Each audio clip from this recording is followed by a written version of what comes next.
Hi guys, thank you for joining us on this year's Fall Escape Ride out of Shepherdstown, West Virginia. My name is Shane, and I was hoping to answer a couple of questions about bike choice. We've gotten some questions about which bike might be appropriate for this year's ride. And while I would have to say that just about any bike is appropriate, probably the one that you feel most comfortable on, and it also depends on what route choice you do. There is some gravel on the shorter ride on Saturday and on the longer ride on Sunday. However, any bike would be able to do that gravel. It's very hard packed. It's an old tow path. And I guess what I would like to do is just share with you a bike that I rode during the preview ride that we did for the Fall Escape, and just give you some tips on which bikes that I used and may be able to make your ride more comfortable. So if you look at the bikes behind me, this is the bike that I rode. This is a Salsa Via.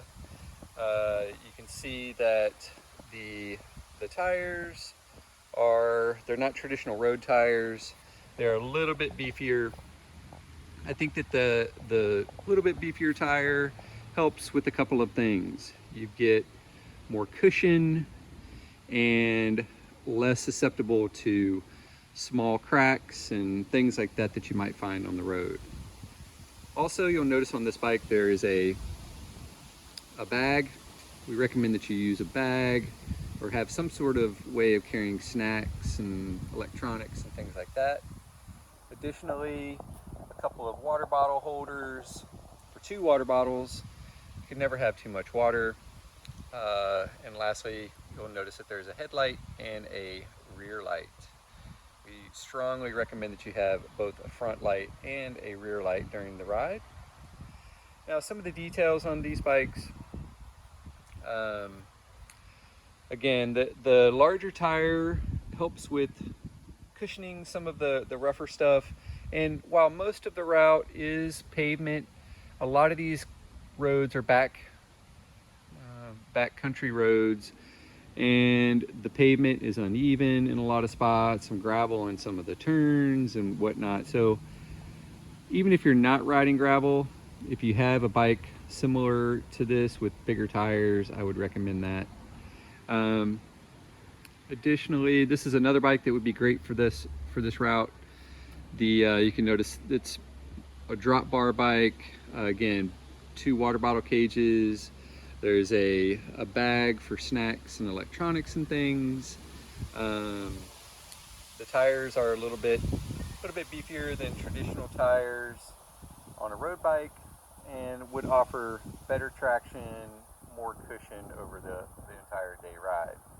Now, talking about gearing, this bike, as you can see, has a fairly large cog in the back. I believe that's a 53.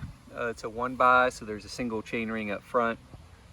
I would say if you're going to err on the side of a larger or smaller cog, I would go with the larger cog. While we're not in the mountains, there is still some climbing on all the routes. This bike has electronic shifting. While not important, it does make it a little smoother sometimes. Back to this bike for the gearing.